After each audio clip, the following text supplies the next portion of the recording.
What's cracking, everyone? Welcome back to the Ascended podcast. Once again, I'm your host, Caleb Schuelke, and this is Community admin Anthony Para. It's good to be back after episode 1. We got pretty deep into the core foundations of what we'll be presenting throughout the Ascend framework here. This week, though, we have some pretty interesting topics. We're going to be focused more on virality and viral news, as well as pretty recent updates to major events going on. So we're going to try to keep you guys in the loop so we can be your primary source and all-encompassing information.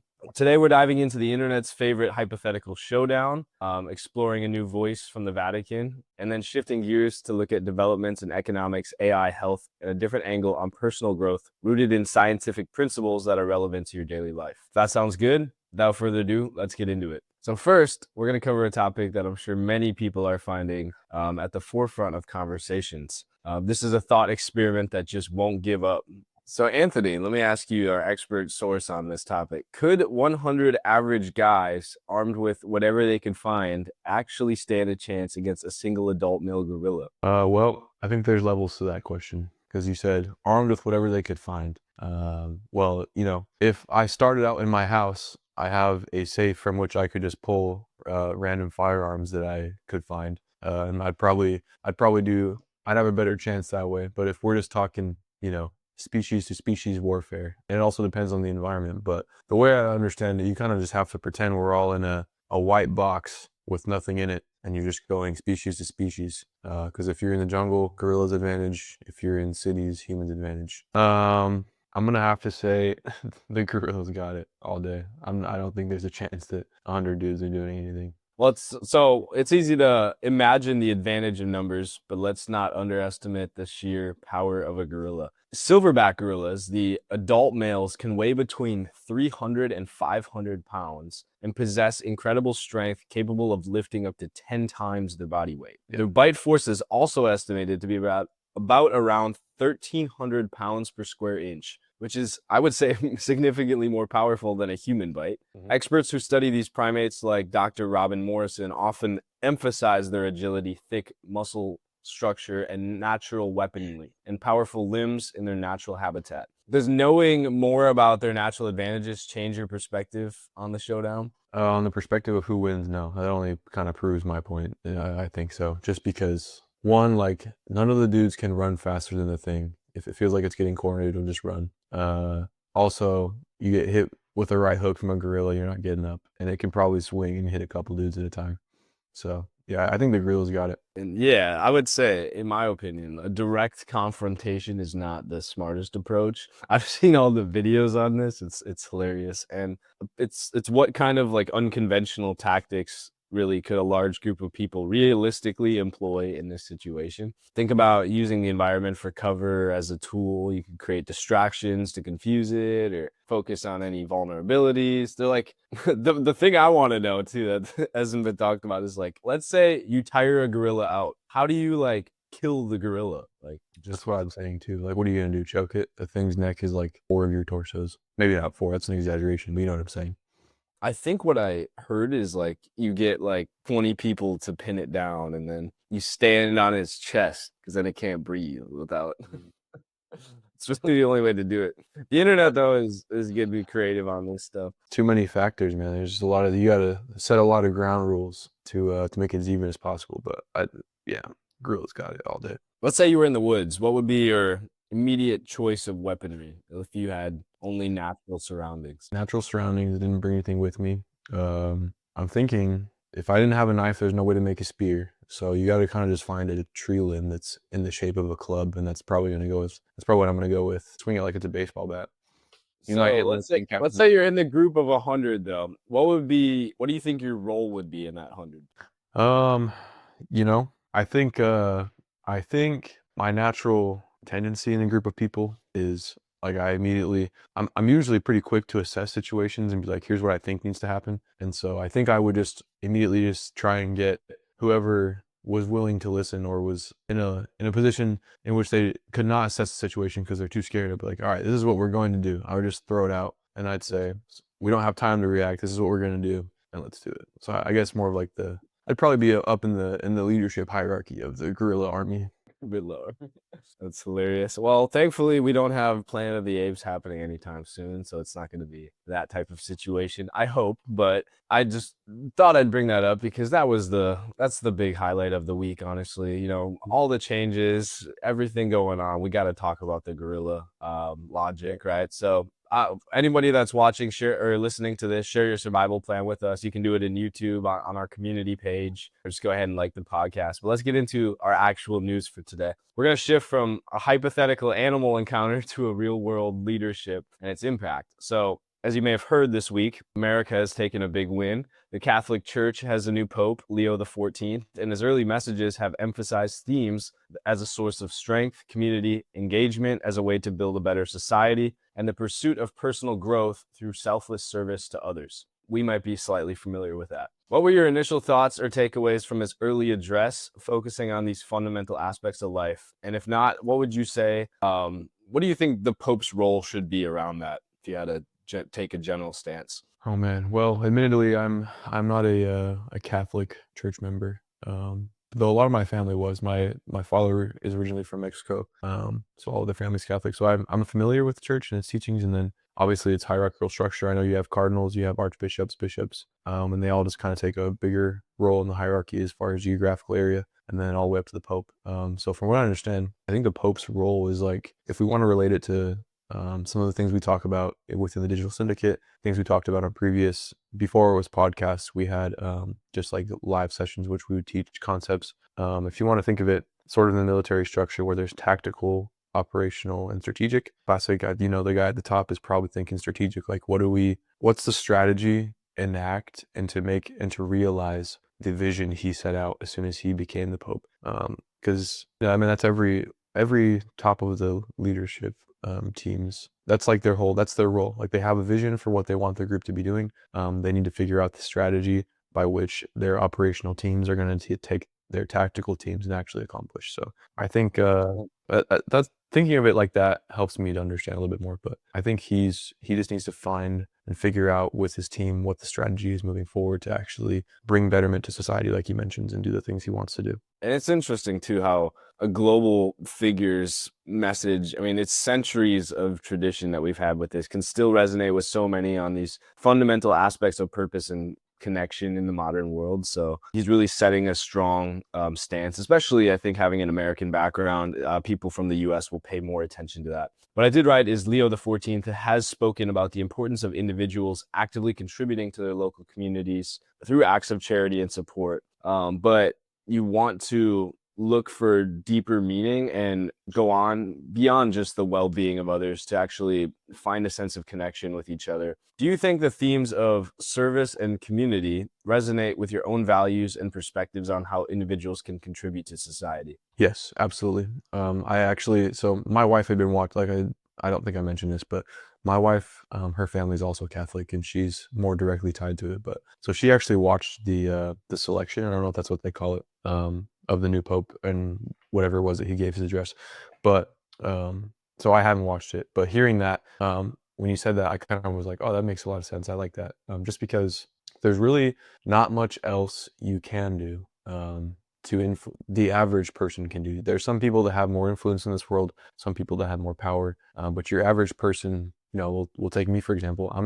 I can't just post something on my social media and then millions or thousands of people do the thing that I said or posted about, right? Some people have that power, and some people have the authority. Like, you can also be a lawmaker or a member of Congress or the House, and whatever you say goes, and then people are actually affected by what your decision was. But for the average person, I think he's doing a great job at targeting that, because most of America is or most of the world really is that average person. And there's really not much else you can do as an average person except for better the immediate community you're a part of. And I think that the only way you can do that is by being charitable and offering your support where it's possible. I really do think, obviously you can't take money with you, but you can take the impact you made on other people, and being present and being charitable in your service is always the best way to get remembered. People could see a donation on a hospital, right? But they're not going to really remember that. They're going to remember the person being there and visiting children and giving back to the community. I did write down this point too. Considering the challenges many young men face today, like navigating their career pressures or societal expectations. How do you view the role of personal values and a sense of purpose in navigating those challenges in building a fulfilling life? The role of personal values.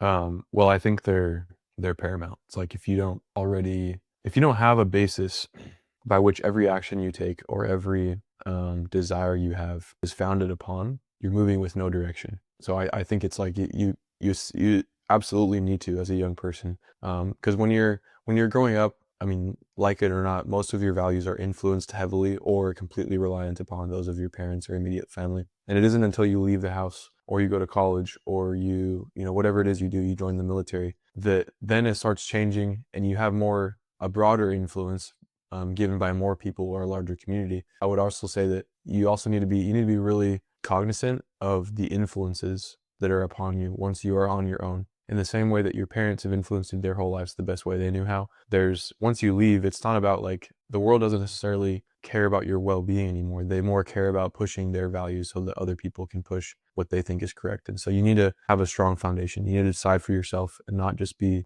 another cookie cutter. Well, on social media, this is popular, so this is what I think. And then you never really have a set way of thinking and a set way to compare. Does this action really align with what I believe is correct for every Yeah. action you take? Yeah.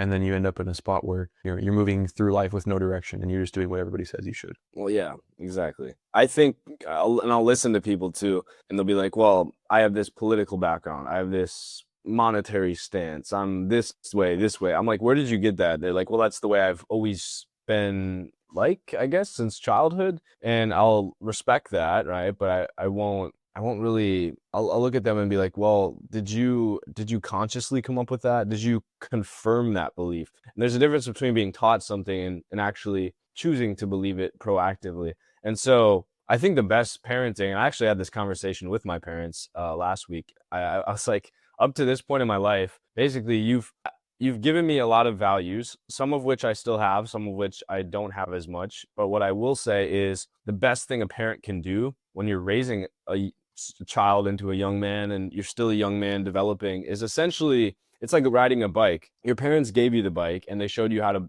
work the pedals. But then the best form of setting you up and you taking on the reins of your life is you letting go and you riding that bike yourself and you carrying on your own personal development. So if you're not actively analyzing and choosing your values and you're just sitting into the ones that you feel are the default for yourself, then not only did you not choose those values, but when you're really pressured with a deep choice, there's a good chance that those values crack because they were never really yours to begin with. But when you step into them and you choose them for yourself and you say, well, I choose to do acts of service because that aligns with what I believe is best for the world versus just being told it was, then there's a much greater likelihood you actually do go out and volunteer and participate in things and you live that life and you actually feel better about it at the end of the day. So you do need to like regardless of the belief, right? And there's some things too like religion and things like that maybe you might do that less for, right? But I would still even encourage you to explore all areas of this and whether or not it's as simple as something like general religious beliefs or it's as deep as the way you communicate with others, the language you use, or the things you do outside of work, right? Like these might all be hobbies and traits you picked up from friends, but challenge them. I think you made a good point though, Anthony, and I think a lot of people don't audit themselves in that way enough and make that realization. It's a lifelong endeavor. All right, let's I think we'll pivot. We covered the Pope, so we can officially cross that off and say we're trendy. So let's move into the economic landscape. Recent reports from economic analysis firms, I wanted to make sure I didn't butcher that, and labor market studies indicate a significant and continuing rise in what's being called the side hustle economy. More and more individuals, particularly within about 18 to 32, are actively engaging in freelance work, gig-based jobs facilitated by online platforms, or launching small entrepreneurial ventures alongside or instead of traditional full-time employment. So what are your thoughts on this growing trend, and why do you think it's happening more? I'll start off by saying I've fallen into that category for a long time. And when I was just like 16 in high school, I would just I go to the local thrift store and I would just buy. I started by buying jewelry because for some reason there was somebody must have donated like their grandma's old collection after she passed, and I went and bought up a ton of it and I would just sell it in high school. And then there was another time when I was in college and I was doing a similar thing with appliances. Like I would go on Facebook Marketplace and buy stuff from people that were moving and sell it. I So remember that you were in class yeah, sitting next to you're like, oh, I just got this fridge that I'm trying to get. yeah, I go pick it up and then wipe it down and sell it for more. But so based on my experience, why I think it's popular, why I think it started becoming popular at least is because having extra money is nice. First of all, I mean, that's got to be like the number one Point. reason. Yeah. People just want to have a little extra cash. But second, I think that there comes a sense of satisfaction from completing something yourself that's aside from, your 9 to 5 or whatever it is you do, that it's really rigid and structured for you, and you have to show up and you have to leave, and sometimes that you lack the motivation to do anything extra or better. Whereas there's a direct correlation in a side hustle for the most part between how much effort you put in and how much you get out. So I think that's also a factor as well. And then of course there's a factor of the more start doing things, the more popular they become. Then it's kind of a sort of a trend to like try and do. It's like, well, everybody's doing this, and like, oh, it's a really easy way to make some money, and so why wouldn't you hop on if you have the free time, But I'm all for it. I love it. I think it's cool to see people, try and better themselves financially, or maybe even learn it. I think a lot of it comes, like I've heard plenty of stories where a side hustle becomes, something they do part-time, becomes something they do full-time, becomes now it's their business and they've hired employees to do it for them. I know quite a few of my own friends that have done that in various fields and niches, but I'm all for it. I think it's cool. I like seeing people progress and try new things and make a little bit of money in the process. I think there's quite a few people that, I mean, I think a big reason it's growing too is because it's being promoted so much. That's all you see. If Yeah. you know exactly what I'm talking about. If you're a man between probably 18 and 30, you've seen so many posts about people that are selling courses or like involved in programs. Andrew Tate, right, is like always saying how you should be capable and providing more, right? So he's using that to promote his own platform, which teaches men how to make money online and stuff. So this make money online thing is never really going away, I don't think. And what I do have from reports, and it suggests that it's not really solely about supplementing income. It's about pursuing your personal passions as well, developing what they would call a broader range of skills that can be applicable to changing job markets, which we're seeing nowadays. And with the layoffs and things like that, people want a general practice skill that they can go apply anywhere in the world, as well as getting that greater sense of autonomy and control. People are tired of being stuck in the system. They want more control over their schedule, their location as well. Given the internet, they're like, it doesn't make sense to be tied down where I grew up my whole life. I want to go travel and do things as well. And I think with the advancements in technology, you're seeing a shift toward that as well. What do you think, though? What do you see as the benefits, such as increased financial security or skill development, and the drawbacks like income instability or the lack of benefits of this evolving economic landscape? If you're just getting started, what do you think are the ones you're going to feel the hardest, or anything else? What would you notice if you tried to shift to freelancing? Yeah, I think number one drawback for me would be financial instability, where unless you have been doing it long enough that you work with a set number of clients month to month, they pay you month to month, and you are for sure going to get that money, it would scare me to kind of just hop into something and especially if you have a family or you have people that depend on your income, it would kind of scare me to not know for sure whether or not I was getting paid a certain amount or how much, because then it makes budgeting difficult. So that's one for me. Another drawback might be that you end up spending so much time doing that you forget what life's actually about, which is the people around you and Yeah.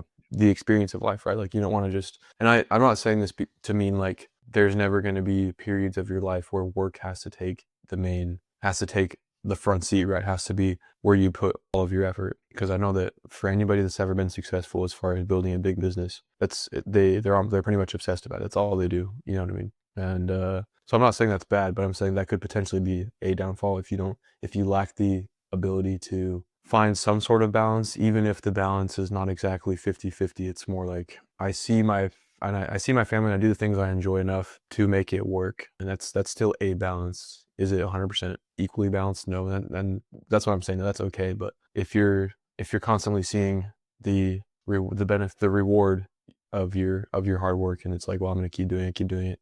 I could see that potentially bogging you down where it's like you don't want to do anything but that. I think it So I has have to be like you have to kind of shift as a like there's an overlap, right? And obviously the more of an overlap you can make, the smoother. That's why like you start earlier. You start before you even finish college, right? Or you're in high school and you have school, right? So you still have the path, and then you're exploring these things. And then for most people, it's kind of like a most people aren't just quitting their job to, and please don't quit your job to go do drop shipping unless you have like a few months of crazy results first, bare minimum. You don't want to just completely take the leap. And so I think that it's getting easier, and they're targeting younger and younger people to try to explore. And I'm seeing like 15-year-olds going out and trying to like freelance. It's crazy now.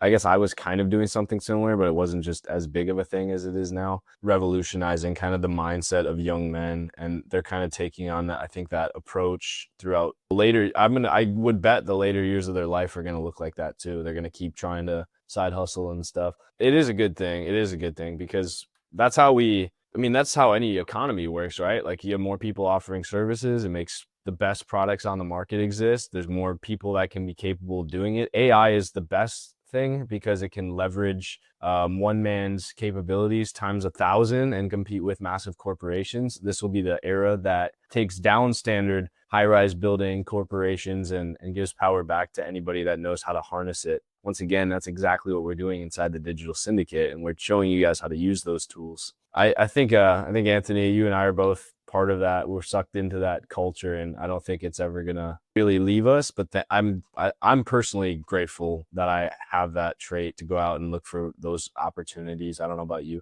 Yeah, absolutely. I mean, for multiple reasons that I mentioned earlier, but one, I think probably the more important one than money is just the feeling of accomplishing, the feeling of having built something that you can be proud that you to say that was all you, you know? Well, I guess with that leverage and that opportunity, we'll just transition into our next point, which is AI technology. And what I did write down is it's increasingly democratizing access to powerful tools which allow people to do this stuff. So recent advancements in AI have led to the development of user-friendly platforms that allow individuals with limited technical experience to generate high-quality videos, images, music, videos. I think I said videos twice, and even written content with relative ease.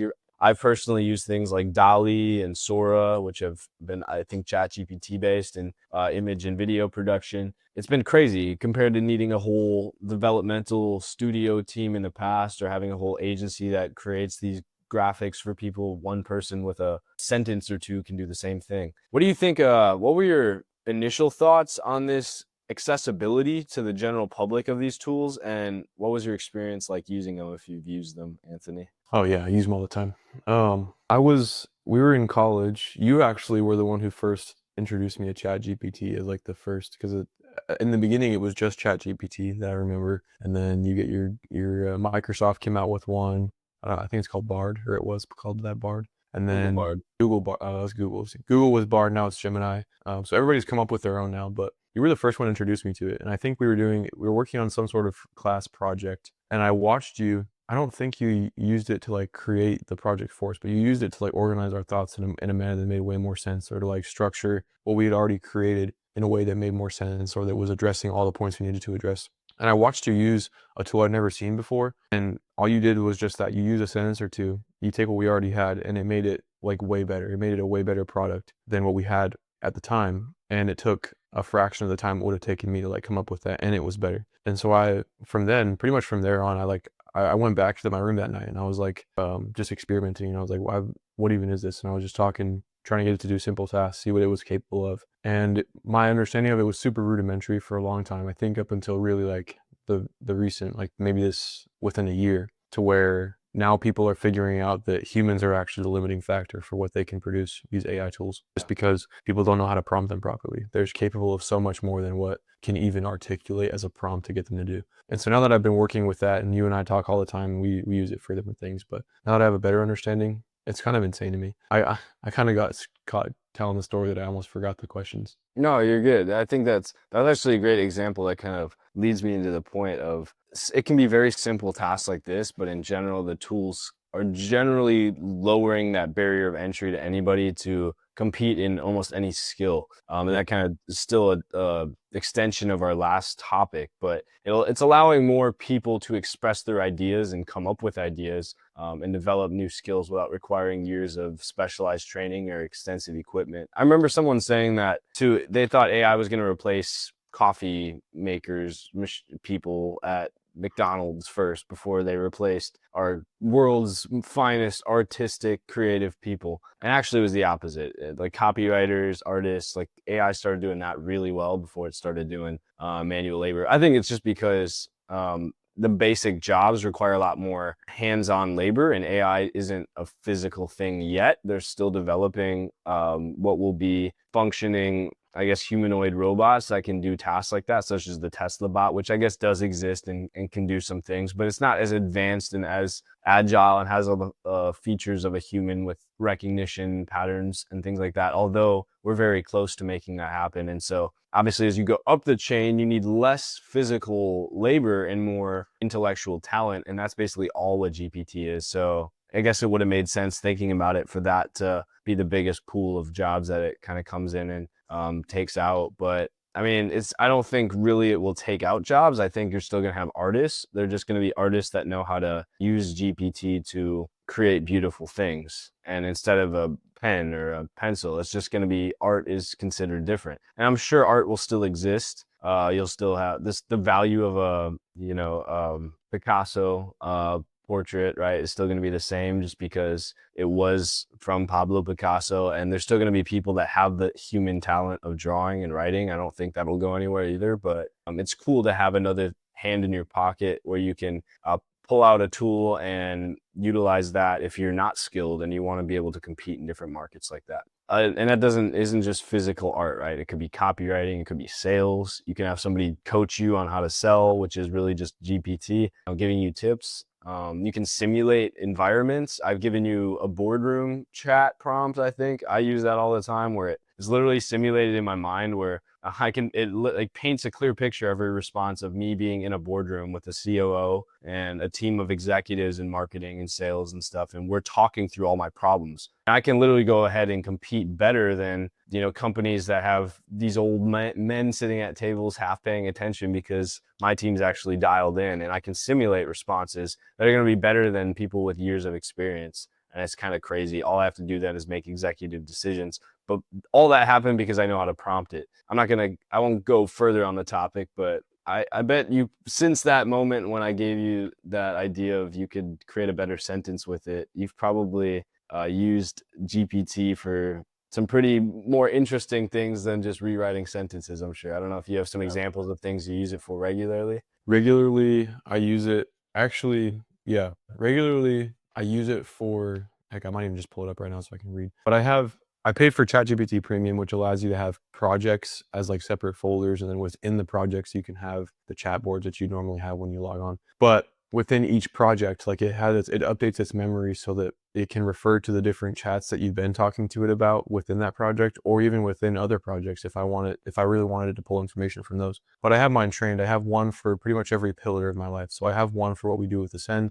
Within that one, I have chats for like to help me navigate ideas for engagement in the community, chats for our weekly newsletter structure to help me structure that. I have chats for daily discussion posts, things like that, how to engage. Then I have a separate project board for it's titled Mastering Myself. And within that one, this is probably my most important one, but within that one, I have one that helps me with devotion. So like I have a set time in my mornings where I start by reading my religious text, the Bible. And I basically, sometimes I find it difficult to understand what it is I'm reading and who it's coming from and like the context of the story. And so ChatGPT, I've pretty much trained it at this point to like, I just type in the chapters I've read and I say, today I read, we'll say Leviticus 25 or whatever. And it'll spit back like who, and if you're reading the same chapter every day, it's the same author, but it spits back to me who wrote it, who they're writing to, the time frame, like chronologically from when this was written, why it was being written, what certain words used in the Greek or Hebrew language meant, and why they were included.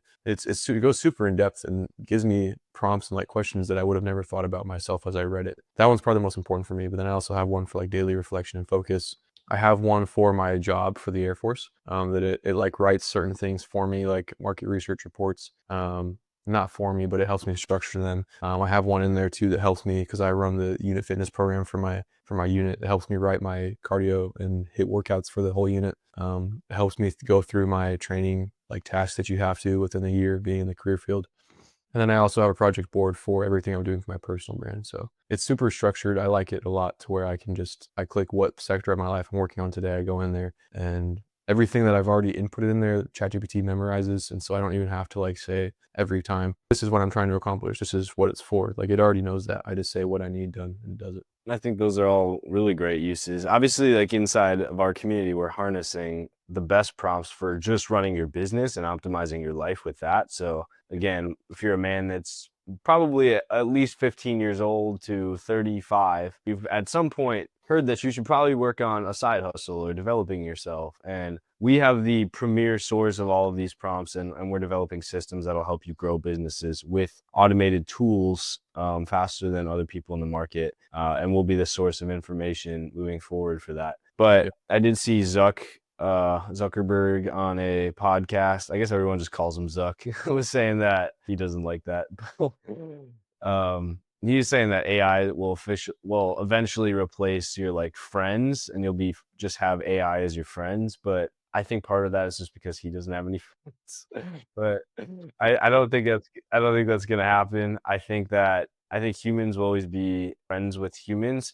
Now you will use AI for tools, right? Like you could therapy, right? You could talk to AI about personal issues, but you're not going to connect with it like you would a friend. And at least in its current state, maybe eventually, if it became humanoid enough and we can barely tell the difference, maybe. But at least right now, I think the chemical reactions in our brain and the environment and the things we give off show that most of our friends are friends because of the responses that we get in our system from spending time with them and being around this serotonin, the dopamine and stuff. You just don't you can get that triggered from an automated sequence of prompts, but you also know that it's just a cold, hard program that's not feeling the same thing. And it's kind of, it's a little bit kind of uneasy to have that be your main source of trust. Now, some people can say, I don't care about that, right? I'm not saying that for everyone, but at least for me, I would want the person that I especially get connected with the most outside of, a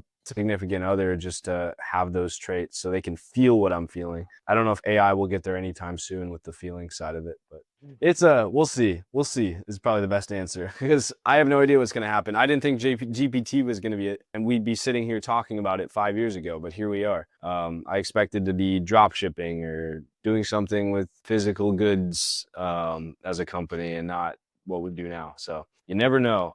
Let's shift into Anthony's favorite topic. So health and fitness. Today, we're talking about the nuances of strength training for longevity. So should be a pretty fun one. We're going to explore the nuances that go into those developmental aspects of muscle growth and strength for men 18 to 32 usually is going to be the biggest source of this info because that's usually when you're developing your muscle the most. But recent research in exercise science and gerontology highlights that building and maintaining muscle mass is not about aesthetics or immediate physical performance. It also plays a vital role in metabolic health, bone density, and overall functional independence as we age. So, emerging studies indicate that consistent strength training can significantly improve insulin sensitivity, reducing the risk of type 2 diabetes, and contribute to stronger bones, helping to prevent osteoporosis. Furthermore, maintaining adequate muscle mass is linked to the higher resting rate of your heart, making it easier to manage weight and therefore improve functional strength, which is crucial for performing your everyday activities and maintaining quality of life. So let me ask, what is your, Anthony, current understanding of those benefits as you've seen it for yourself, for other people, and kind of how you focus in your program on it? Yeah, absolutely. I think you kind of hit pretty much exactly what I would have told a person who doesn't understand the importance of resistance training at all. That's probably pretty similar to what I would have told them. For those that don't know, your RMR, or what Caleb was saying, your resting metabolic rate, that's what people refer to as their metabolism, which is kind of it's a nuanced term because the metabolism is that's an umbrella term for some of the things that fall under that. But your resting metabolic rate essentially is how many calories you burn in a day if you were to do nothing, if you were just to lay in your bed and just just function, like your body staying alive. That's how many calories a day you'd be burning. And so essentially that goes up with the more body mass you have, whether that's fat or muscle. But we all know that an increased amount of muscle it's more dense, but it's smaller, so it's not as large as fat. But that requires more energy to keep moving and alive and blood pumping through.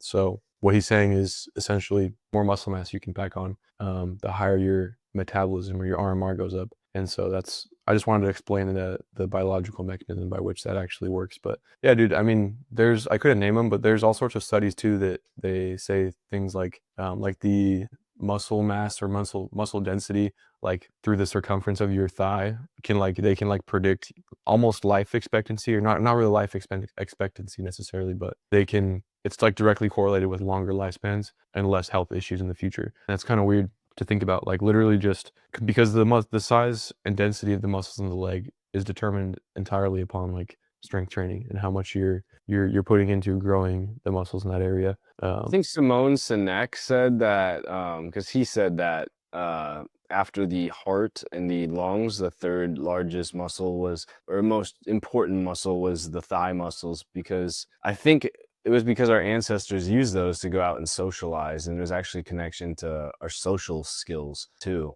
Like if you can't mobilize yourself when you're older, sure you have technology, but you're not getting out into the world and just being outside of your house, being out and present and moving around is how you not only just like experience things and keep your mind active, but actually stay like healthy and to reset yourself, right? Being around people, going out and like participating, right?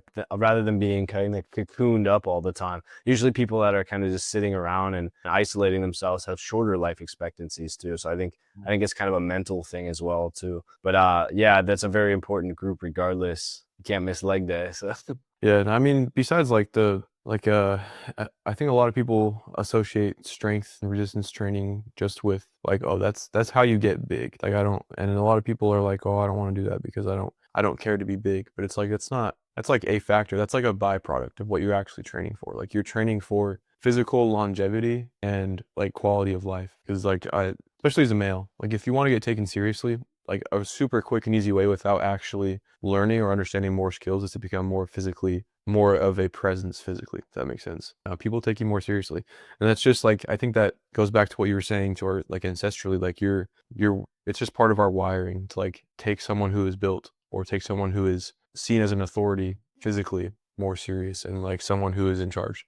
So you can play off of that. You can play off of people's natural, hard wirings by just putting some time and effort into bettering yourself physically. I've noticed too, and this is again, like you can make all the policy in the world, but I think being like with my job in the Air Force and things like that, people respect me more because I take care of myself. I'm in better shape. I have a broad figure. Like I look like somebody you could literally look up to. Like I'm built bigger than if I didn't work out. So I think that literally makes me like biologically, you can't change the wiring of someone's mind even after all the policy changes in the world. So you're going to look at someone that works out, takes care of himself, that has muscle mass, and say, well, that's somebody I would trust to lead the pack, right? Because they could defend us, they could put ourselves out there, and I think that that's still an important thing to show. Like now, it doesn't matter. You're not going to go out and like defend an office with a spear, but like people will still look at that trait and say, well, I trust that same individual because they have the discipline to go out and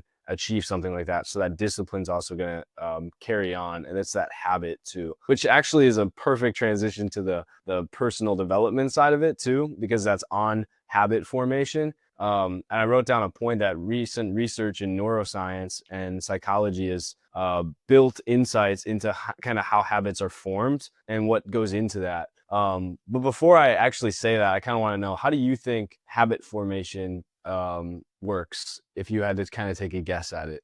You'd be as far off as possible. You're probably going to be more right than some people, though. Total guess. Habit formation. I'm pretty sure there's some rule where it's like you have to have done something a certain number of times, and I won't pretend like I know the number, but I think it just comes from either being held accountable enough or having your own level of self-discipline to just actually do something that you like, to a point where you actually have to actively think about doing the thing until it becomes something you no longer think about. It's just part of your routine. Yeah, so that's like the non-scientific way, that like the kind of a an analogy style way that you hear it. Just kind of do something, right, until it becomes habit. But actually, scientifically, they just studied this in neuroscience, and very simply put, they've identified that what's called the basal ganglia, a region of your brain, is kind of the crucial cortex for habit formation. Habits follow a habit loop consisting of a cue, which is a trigger. So something happens, I drop my pen, and then a routine, which is the behavior itself, and then a reward. So let's say I drop my pen. The routine is I will look down, and if I look down, like something will smack me in the head. And so every time a pen drops, I'm gonna train myself that something's gonna smack me in the head, because it's like that equation, right, in math. Like if A equals B and B equals C, well then A equals C. A habit, really simply put, is just you're taking B out and A is equal to C. So you're doing something, and you kind of like something becomes something else because of a stimulus in the middle. And that even when that stimulus becomes removed, you still are going to do C, even though the reason for C was B and B doesn't even exist anymore. That has trained you to link to other things. And that can be a very basic level of thinking about it, because it's anything. Two things could be linked through a third party, and that could be an actual routine, a morning routine, right? It could be a way of thinking. It could be words you hear. It could be a bell, right? Pavlov's dog. But understanding that loop is key to intentionally shaping our habits. So let me ask you this, Anthony, specifically for working out. Is there something in your day that you get home from work, or you do this, or you leave work or whatever, there's a habit that you do that gets you into like gym mode, that makes sure that you hit your workouts every day? Something that like preps you up to that point that you link to getting a good workout ready. Yes. So during the week, I usually work out at lunch, which is like 11 to 12:30ish. And every single time I like have this is gonna sound I have a thing of rice cakes that's next to my monitors at work. And every single day at like 10:45 or like 10:40, I'll turn my computer off, and I'll just go and I'll eat my rice cake, and I'll just watch one of the creators on YouTube that I enjoy watching, like Sam Solik, Trend Twins, stuff like that. It just kind of gets me in the mindset of like, okay, I'm not focused on my computer screen. I'm not focused on Microsoft Word emails anymore. I am now transitioning my focus to the gym, and that's what I do. So I eat a rice cake and I watch YouTube. Well, that's pretty that behavior, right, is, so I guess the way of thinking about it is you've connected your workout success to eating a rice cake, even though there's steps in between, which is eating that, getting an energy boost, driving to the gym, getting in the right mindset. So now when you see a rice cake, you're like, oh, that's my gym prep. And that's connected those things in your mind because of kind of it being linked through a process. So again, you can do that with anything, but the takeaway from this is this can be good or bad. And there's probably a lot of bad habits that you do too that come from certain stimuli. I'm trying to think of an example, like drinking's one. Let's say it's like pornography too. You are isolated and you have no social life. And so you'll come home every day. You'll naturally start feeling depressed. All your shades are drawn. You have no energy in. And so you're like, well, I need to do something to make myself happy. And that's probably what you do, because you've set yourself up in an environment where a pattern of behavior is now a habit because you're using the same stimuli. So to break a pattern like that, or let's say it's drinking, or I'm trying to think of maybe video games too much, just change the initial stimuli. Get rid of the initial stimuli and you'll break the habit. So maybe don't come home right at that time. Maybe go take a walk first and then come to your house. And then you're like, well, everything's off. Well, now I can't do this because I didn't come home at this time. And you think it's not the case, but your body actually wires itself that way. For example, this is a really funny fact, but like my buddy would always, like in college, every time he he went back to his room from class, he would like constantly have to take a dump. A very crazy fact to put on a podcast, but he would be like talking about, he's like, yep, I had my dump today. Such a crazy thing to bring up, but it was literally his body at that like 10-minute window every day, because he walked back to his room and he put his backpack down. He naturally started feeling like his body had to like excrete, let's just say, at that time of day. And so it literally, like when he didn't have class, he didn't have to go at that time of day. It would be completely different. But when he had class and he came back, your body, based on environmental cues and behaviors, will force you to do certain actions, whether you like it or not. So be very conscious of which stimuli you have. And again, that is the cue to fix it. And yeah, I'm sure most of us have things we want to stop doing and start doing, and just be aware of how you could potentially apply that, or what maybe happens behind the scenes, so that you don't just find yourself day drinking again and you're like, well, what led to this that is the same every single time? And you can fix that. Did you feel like you got something out of that? I don't know if I made that clear. Yeah, absolutely. When we first started talking about it, I was like, I don't know how you would set that up to like create a habit if you wanted to. Would you, for the viewers and for my sake, could you think of a way in which you like create a habit that would be using that structure of thought? Yeah, so basically, if the process is a cue, a routine, and then a reward or a trigger behavior, positive reinforcement, as Pavlov would say with the dog, you basically want to change the cue to change and change the reward too. You can either strengthen the cue or strengthen the reward. The routine, right, is still going to be the pattern of behavior you want. But let's say I used to bite my fingernails a lot. Let's say I wanted myself to stop. Well, if that was a bad habit, right, we're going to think about the bad side of it, then I could create a negative reward. Maybe like, I think some people, what they do is like they put fingernail polish on their fingers to get them to stop. So if they bite their fingers, it's going to taste really bad. And that's the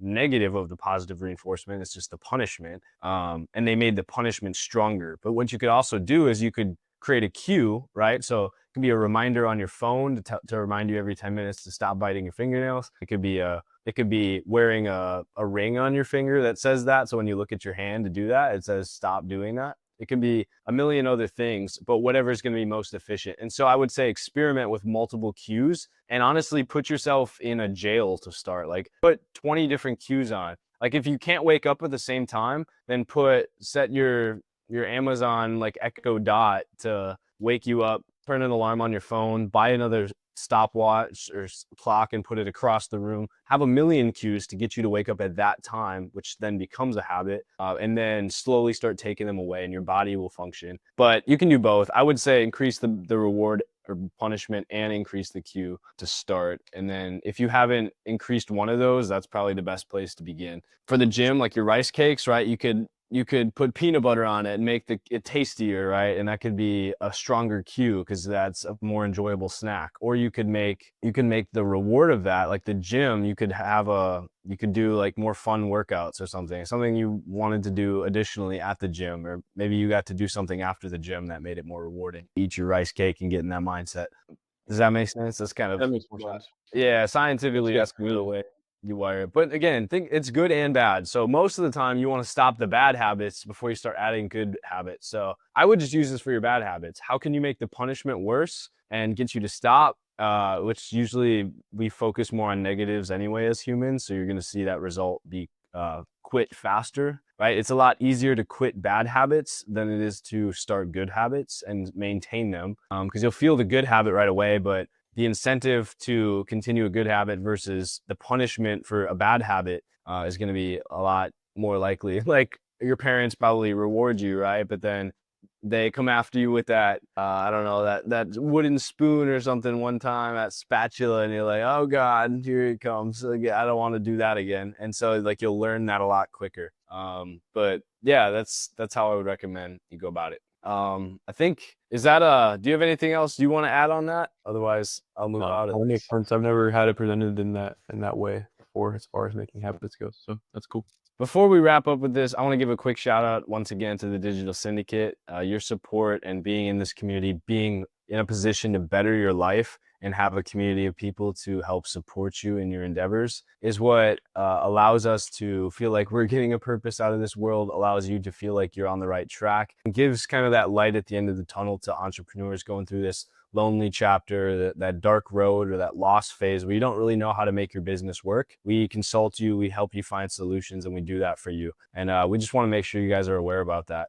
That's why we have this podcast too, to increase awareness about who Ascend is and what we do. But hopefully you guys enjoy hanging out with us too for this hour of the day that we do it. We appreciate all the support too, regardless of if you're in the community or not, or just in the free community. If you're on YouTube, please go ahead, like and subscribe. And if you're enjoying the show and you're listening on Spotify, go ahead and leave us a rating. It really helps ourselves and helps others find our community and join as well and get the same experience you did here today. Anything from you, Anthony? No, from the admin, nothing much. If you're in the community watching, check the weekly announcements tab coming out on Sundays. But yeah, me and Caleb and I rather, we love being here. We love putting this together for you guys. So hope you guys take something out of it. Like you said, leave some feedback if you got any. But other than that, I'm good. Well, hopefully we've given you some interesting things to think about. We've explored the hypothetical clash of man and beast to the fascinating science behind habit formation and everything in between. So that's our deep dive for this week on the Ascended Podcast. Episode 2, I would say, is a success.